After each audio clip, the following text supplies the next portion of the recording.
ഞാൻ കോട്ടയത്തു നിന്നാണ് ഇന്ന് രാവിലെ ഇവിടെ വരുന്നത്. ഈ ചടങ്ങിലേക്ക്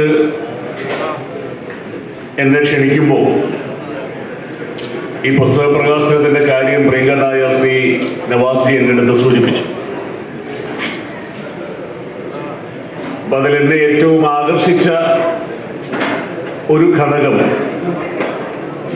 അതിൻ്റെ പേരായിരുന്നു.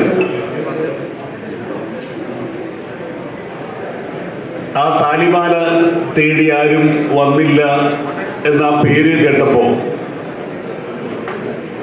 വായിച്ചപ്പോൾ ഒരു വല്ലാത്ത പുതുമ എനിക്ക് ആ പേരിൽ തോന്നി. കാരണം ഭാരതീയരെ സംബന്ധിച്ച്, നമ്മളെല്ലാം സംബന്ധിച്ച് താലിമാലയ്ക്ക് വലിയ പ്രാധാന്യം. ഒരു താലിമാല എന്നതുകൊണ്ട് നമ്മൾ ഉദ്ദേശിക്കുന്നത് ഒരു തരി പൊന്നു മാത്രമല്ല, മറിച്ച് അതിൻ്റെ പുറകിൽ പ്രണയമുണ്ട്, അതിൻ്റെ പുറകിൽ സ്നേഹമുണ്ട്, അതിൻ്റെ പുറകിൽ കുടുംബമുണ്ട്, അതിൻ്റെ പുറകിൽ മാതൃത്വമുണ്ട്. അങ്ങനെ ഒരുപാട് അർത്ഥങ്ങൾ ആ ഒരു തരി പൊന്നിൻ്റെ പുറകിൽ ഒളിച്ചിരിപ്പുണ്ട്. വിരഹമുണ്ട്, വേദനയുണ്ട്, അങ്ങനെ ഒരുപാട് കാര്യങ്ങൾ.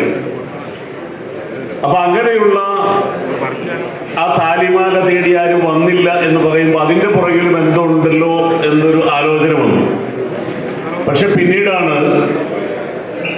അതിൻ്റെ പുറകിൽ മരണത്തിൻ്റെ ഗന്ധം കൂടിയുണ്ട് എന്നുള്ള ഒരു യാഥാർത്ഥ്യം തിരിച്ചറിയുന്നത്.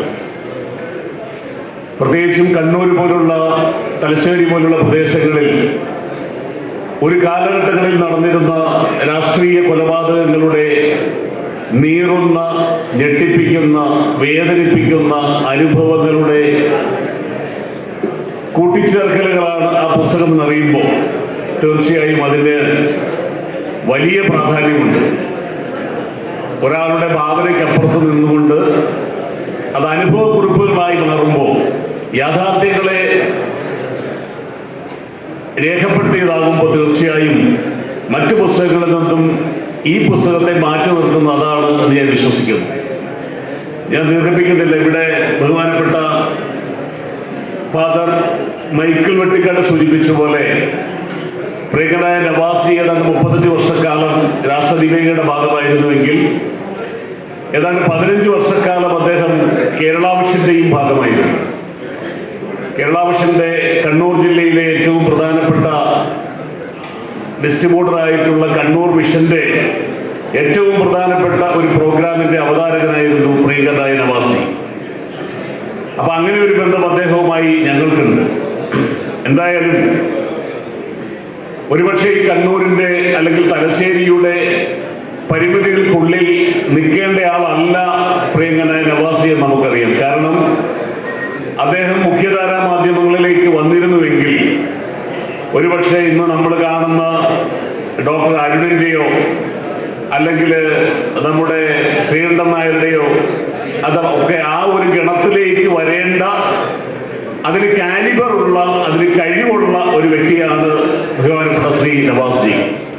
പക്ഷെ അദ്ദേഹം കണ്ണൂരിൻ്റെയും തലശ്ശേരിയുടെയും ഈ പരിമിതികൾക്കുള്ളിൽ നിന്നുകൊണ്ട് ഇത്ര ദൂരം താണ്ടി എന്ന് പറയുന്നിടത്താണ് ആ വ്യക്തിയുടെ കഴിവിനെ നാം മനസ്സിലാക്കേണ്ടത്.